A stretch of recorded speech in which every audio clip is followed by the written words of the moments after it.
ꯗꯤꯑꯣꯁꯤꯅ types of chemical reaction gi previous year question gi solve kini ko question number 10 2010 da hangisi han yengasi when iron is added to copper sulfate solution, copper is displaced and iron form FeSO4 hamniko. Iron ji kanada add to doini yengo. Iron plus copper sulfate. Sida ma haise copper si iron displaced to hamniko. Aduga FeSO4 plus kana si form to hamne. Question number 10 gini ko. Man haise will iron displace lead from lead sulfate. Will sig iron sina lead sulfate ka combine to matamda sige lead si replace to mutra hangmani. Aduga amu sige iron sina zinc sulfate ka combine to matamda zinc se replace to mutra hangmani ko. Auna sige question siti based on nangi reactivity series ni. Reactivity series simpa fagadamni ko nangi lyric ta lead ki mathangda hek thangnana hydrogen thamuko aduna hydrogen gi mathak makaido kanano reactivity wangbu makaini awda nangna reactivity compare tawbu matamda sigi lead chiga sigi iron chiga kanana reactivity helamgani kanana reactivity wangmani harba targati iron reactivity wangmani aduna rule gi matungina displacement reaction da kari hai more reactive metal can displace less reactive habani ko aduna sigi ahan bagi sigi first case itadi iron can displace kari harani nangi lead chi displace tawrane ko sida answer kari hoini yes hoirani maramdi kaigino iron is more reactive than lead khangni ko ai sida habet piklamna irage iron is more reactive than kari nangi lead tagi. Next question da iron sina zinc replace to boya gadra hangmani ko sidi yaroi maramde zinc sina iron dagi hen reactive oi sidi answer kai oi ni no maramde zinc is more reactive than iron sumaina oi gada. Next question dong yengasi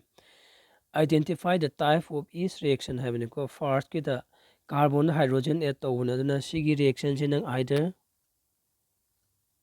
reduction reaction hagebra o natragana sida substance ani combine tawraga ama form tawuni combination reaction hagebra hainingba hairo combination reaction hagebra natragana reduction reaction hagebra hainingba hairo calcium carbonate hit tawraga calcium oxide ka carbon dioxide ka produce tawbuni sidi kanano sidi decomposition reaction yare ko aduga AgI silver halide silver iodide light ki presence ta decompose tawbuni ko silver ga iodine ga sina kai kaune koina photochemical decomposition kakta haigebra adu particular in yenge haraga di photochemical decomposition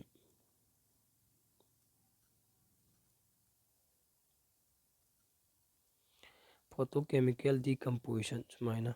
next 2012 tong la in the reaction Na plus Cl gives sodium chloride which atom undergoes oxidation habni ko sida akhona khangdusi nangi element che charge yawdan lerba means free state oina lerba mathan kakta leiba taragadi magi oxidation state che kya neba zero neba ko suppose sida Na kakta irambaga Na plus kak irambaga khenai ko sida magi oxidation state che zero ni sumaine leiba taragadi magi oxidation state che charge ka managa neba that means plus 1 neba aduga akhona khangi madudi kaiguma element sina combined form da leramba taraba adudi ma group 1 gi metal ꯃꯈꯩꯒꯤ ꯑꯣꯛꯁꯤꯗꯦꯁꯟ ꯁ꯭ꯇꯦꯠꯁꯤ +1 ꯅꯦꯕ ꯑꯩ ꯍꯧꯖꯤꯛ ꯍꯥꯏꯗꯤ ꯈꯪꯉꯤꯀꯣ ꯀꯔꯤꯒꯨꯝꯕ group 1ꯒꯤ ꯃꯦꯇꯦꯜꯁꯤꯅ combine ꯐꯣꯝꯗ ꯂꯩꯔꯝꯕ ꯇꯥꯔꯒꯗꯤ ꯃꯥꯒꯤ ꯑꯣꯛꯁꯤꯗꯦꯁꯟ ꯁ꯭ꯇꯦꯠꯁꯤ ꯀꯌꯥ ꯂꯧꯅꯦꯕ +1 ꯑꯦꯛꯖꯥꯝꯄꯜ ꯑꯣꯏꯅ ꯁꯤꯗ ꯒ꯭ꯔꯨꯞ 1 ꯏꯂꯤꯃꯦꯟ ꯁꯣꯗꯤꯌꯝꯁꯤ ꯀꯅꯥꯒ ꯄꯨꯜꯂꯒ ꯂꯩ ꯀ꯭ꯂꯣꯔꯤꯟꯒ ꯑꯗꯨ ꯑꯣꯏꯕ ꯇꯥꯔꯒꯗꯤ ꯁꯣꯗꯤꯌꯝꯒꯤ ꯑꯣꯛꯁꯤꯗꯦꯁꯟ ꯁ꯭ꯇꯦꯠꯁꯦ +1 ꯅꯦꯕ ꯌꯥꯔꯦꯀꯣ ꯑꯗꯨꯒ ꯁꯤꯒꯤ ꯁꯣꯗꯤꯌꯝꯁꯤꯅ ꯃꯊꯪ ꯈꯛꯇ ꯂꯩꯕꯅꯤꯅ ꯃꯥꯒꯤ ꯑꯣꯛꯁꯤꯗꯦꯁꯟ ꯁ꯭ꯇꯦꯠ ꯀꯌꯥ 0 ꯑꯗꯨ ꯗꯤꯐꯤꯅꯤꯁꯟꯒꯤ ꯃꯇꯨꯡꯗ ꯑꯣꯛꯁꯤꯗꯦꯁꯟꯁꯦ ꯀꯃꯥꯏꯅꯁꯨ ꯗꯤꯐꯥꯏꯟ ꯇꯧꯒꯦ ꯍꯥꯏꯕ ꯃꯇꯝꯗ increase in oxidation number increase ꯍꯥꯏꯔꯁꯨ ꯗꯤꯐꯥꯏꯟ ꯇꯧꯋꯦꯕ ꯑꯗꯨ ꯅꯪꯒꯤ ꯑꯣꯛꯁꯤꯗꯦꯁꯟꯁꯤ ꯀꯅꯥꯗ ꯊꯣꯛꯑꯦ ꯁꯣꯗꯤꯌꯝꯗ ꯊꯣꯛꯑꯦꯕ ꯑꯟꯁꯔ ꯑꯗꯨ ꯀꯅꯥ ꯇꯥꯅꯤ ꯁꯣꯗꯤꯌꯝ ꯃꯤꯟꯁ 0ꯗꯒꯤ +1ꯗ ꯆꯦꯟꯖ ꯇꯧꯕ ꯃꯤꯟꯁ increase in oxidation numberꯅꯦꯕ ꯑꯗꯨꯅ ꯁꯣꯗꯤꯌꯝꯗ ꯀꯩ ꯊꯣꯛꯑꯦ oxidation ꯊꯣꯛꯑꯦꯕ ꯌꯥꯅꯔꯦꯀꯣ ꯅꯦꯛꯁ ꯀꯣꯏꯁꯟꯗ ꯃꯥꯡꯉꯤꯁꯤ ꯌꯦꯡꯉꯨ hydrogen is more reactive than silver but less reactive than hydrogen Z ꯍꯥꯏꯕꯀꯣ ꯍꯥꯏꯗ꯭ꯔꯣꯖꯦꯟꯁꯤꯅ ꯁꯤꯜꯚꯔꯗꯒꯤ ꯍꯦꯟꯅ ꯔꯤꯑꯦꯛꯇꯤꯚꯤꯇꯤ ꯑꯣꯏ ꯑꯗꯨꯒ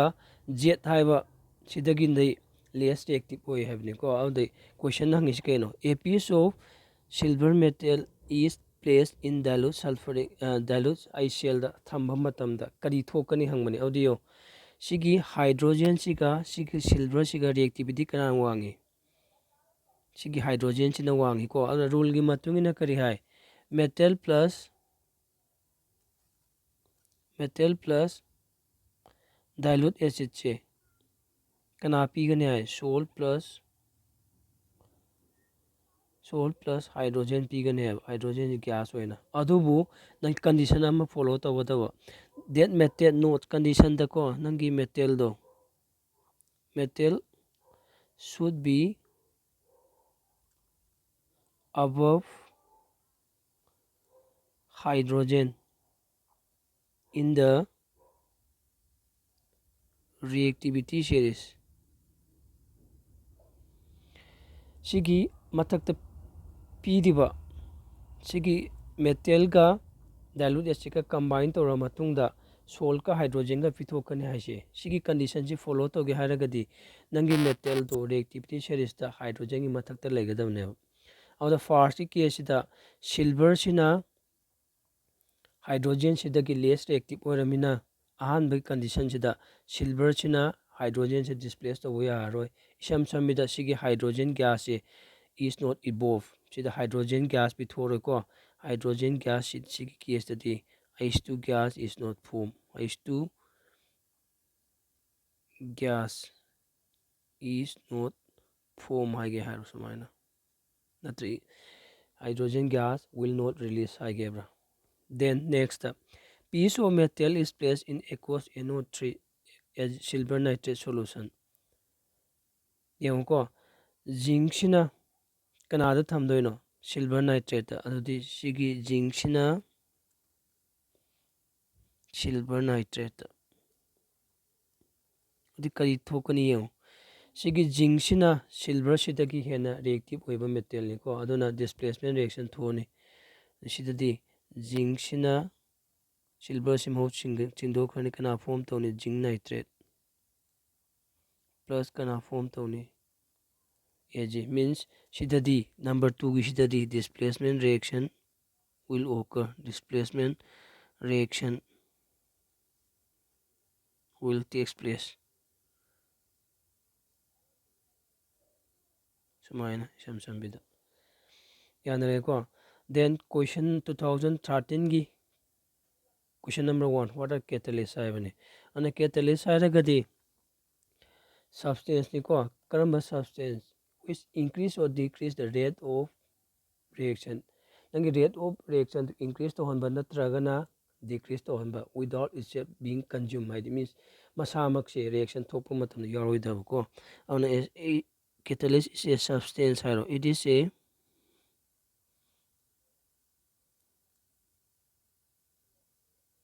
substance which increase or decrease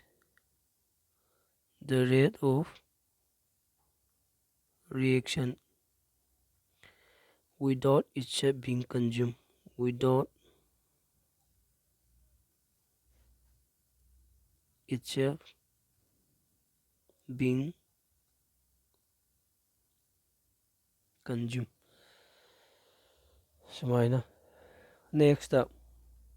2013 question number 4. Washing soda, a white crystalline solid on heating becomes amorphous in nature. What is the type of reaction involved in the science? So washing soda hairagadi sodium carb washing soda hairagadi washing soda hairagadi kanano sodium carbonate decahydrate niko 10 molecules of water crystallization yaudavo sigisi hit tawba taragadi si hit tawba taragadi asai sigi sodium carbonate se si form tawrani aduga water of crystallization se si thokineva si phanganeva yare ko that means si tawriba reaction si kaino hit tawba taragadi decomposition reaction niko answer da kana kari hai what is the type of reaction have decomposition reaction decomposition reaction. Next question. In a test tube containing dilute HCl, sida dilute HCl yaure ko sigi test tube ani laure sida test tube ani laure. Question number 6 kisine sida kana yaina sida dilute HCl yaure ni sima sisu kana yaure dilute HCl. Copper metal and magnesium and copper metal are added separately. Sidana magnesium hape sidana kana copper hape ko explain what will happen in each test tube. Adi first yengo sig ahan bagi case da nangi hapse leba magnesium siga sidagi hydrogen siga magnesium sina reactivity hele ko aduna inga saigi do metal magnesium ga dilute HCl ka combine to taragati magnesium chloride ka hydrogen gas ka produce to ne isam sambida sida kana produce to rani hydrogen gas sumaina bubbles when produce to kane adubu ani suba case tadi nangi copper siga sigi copper siga iska hydrogen siga reactivity yengba matamda hydrogen sina reactivity hele aduna hydrogen gas form toroid that means reaction will not occur high tare aduna answer iba matamda di first ki case tadi kamain harani sigi case tadi it will release hydrogen gas forming MgCl2 haidare ko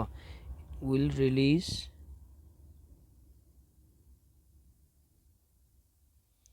hydrogen gas forming magnesium chloride MgCl2 aduga anisho bai case tadi reaction will not occur haitare isam sambida ko sumaina. Next 2014 gi question number 1. Nowadays antioxidants are widely used in dietary supplements for the prevention of disease as preservative in food chain in cosmetic. What is the chemical nature of this antioxidant having sidi kanano my chemical nature hagadi to prevent oxidation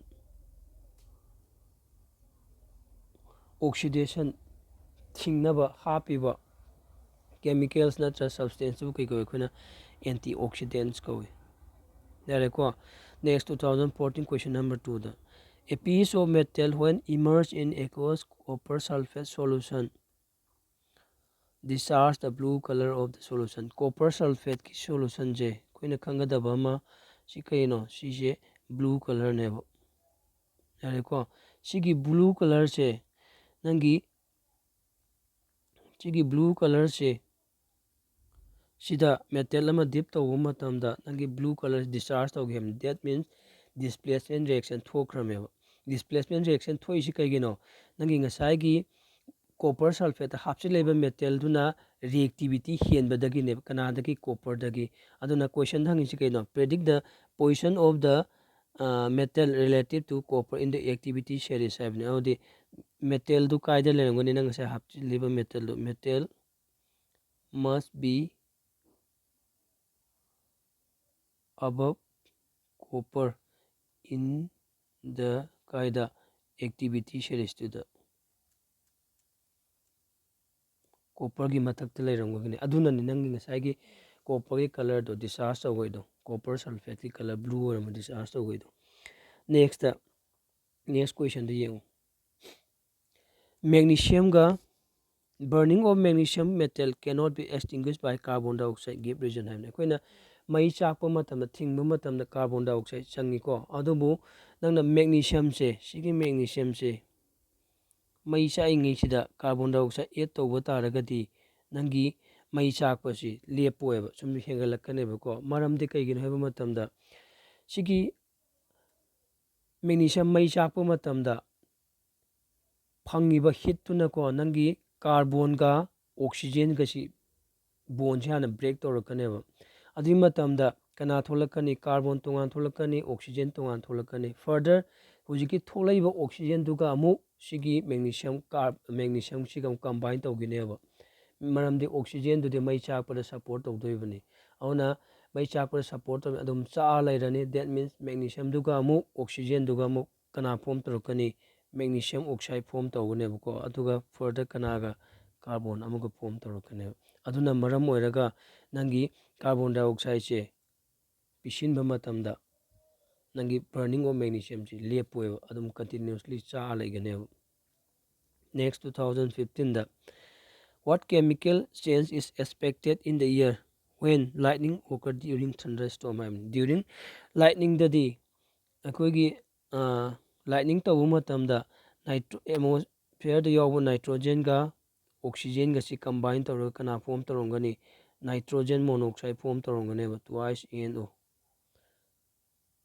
siniko that means nitrogen ga oxygen ga combine tawra nitrogen monoxide form taw silor next question number 10 2015 give one example of thermal decomposition ki example di calcium carbonate decompose tawra PR si heat ki presence ta kana form taw calcium oxide ka carbon dioxide ka sina number 1 gi number 2 the electrolytic decomposition haragadi water to electricity ki presence ta decompose kana taw hydrogen ga oxygen ga number 3 the photochemical decomposition haragadi ngasai maman su yawgre ko aisida haibe idaga AgCl se decompose tawre Ag ga plus Cl2 ga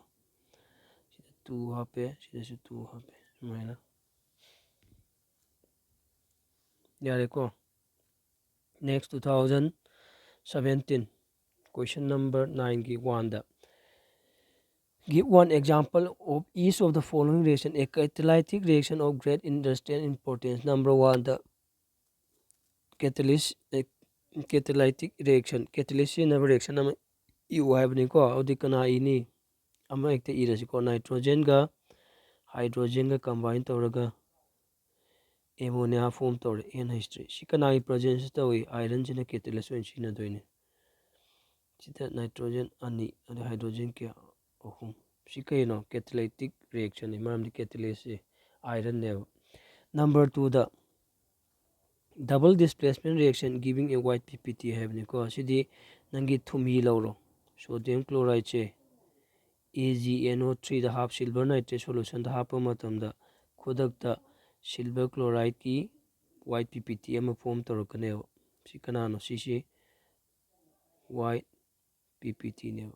du kanaga form tawrakani sodium nitrate ka form tawgine number 3 the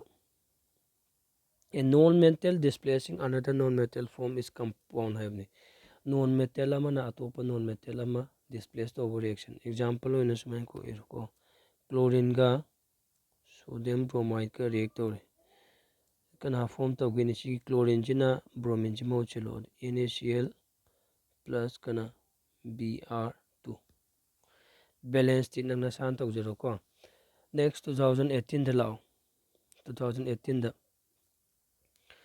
Double displacement reaction does not take place when aqueous solution of sodium nitrite ka kanaga KCl ka react tawreko are mixed together.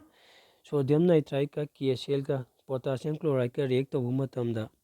double displacement reaction thoktebu. Kangiko maram piyo haibane. Number 1, double displacement reaction haragadi PPT form tawbase must never. Aduna maram oiragani double displacement reaction je precipitation reaction hainju koriji. Aw sigi ani si combine tawbu matamda sodium nitrite ka potassium chloride ka combine tawbu matamda number 1 potassium nitrate form tawrani plus kana form tawni sodium chloride ka form tawneba. Sida form tawriba animakse sida form tawriba animakse water da soluble oineba. That means PPT oina lehoroiba. Odi nangi reaction sida PPT oina leitaba taragadi kamaina precipitation reaction kauni. Adunani ko answer the kari haini both the product potassium nitrate and sodium chloride are water soluble, so no PPT is observed. Therefore, double displacement reaction does not take place between sodium nitrite and potassium chloride. Higher lower. Next, question number 10, 2010. What are redox reaction? Reaction redox reaction haragadi redox haise redox haibni ko redox haibu matamda word anini amana kana RED sina kaidi laamgani reduction dagi OX sina kaidi laamgani oxidation dagi aduna reduction amasung oxidation je amuktada reaction amakaktada thokpa taragadi nang kai kauni redox reaction kauneba aduna redox reaction je define tawge haragadi any reaction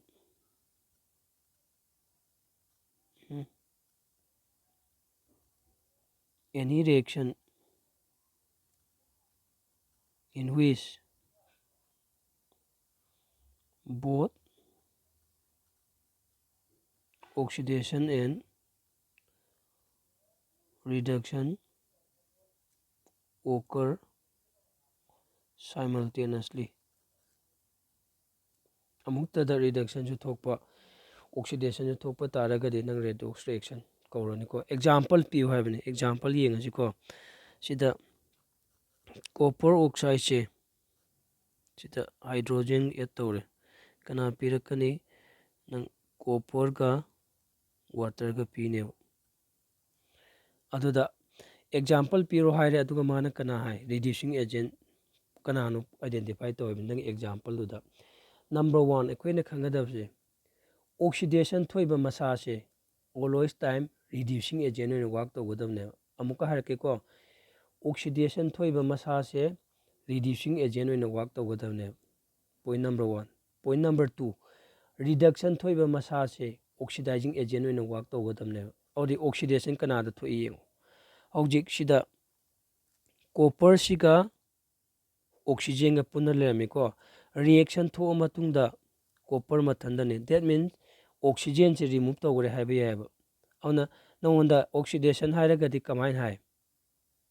addition of oxygen natra removal of hydrogen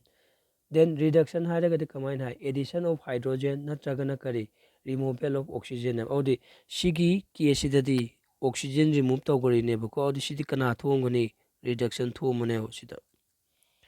then further sigi hydrogen sina mathanda lerambadagi reaction tho matungda kai dawre oxygen ga puleba that means addition of oxygen ne ko audi sidi kai thongani sida oxidation thongane ai nga sai gido oxidation thoiba masa se kari oina work tawna reducing agent oina oxidation kai thoi sigi hydrogen sida ko audi sigi hydrogen ji kari oina work tawmani si reducing agent oina work tawmani on aina pdb example sigi oina reducing agent to kana tare hydrogen tare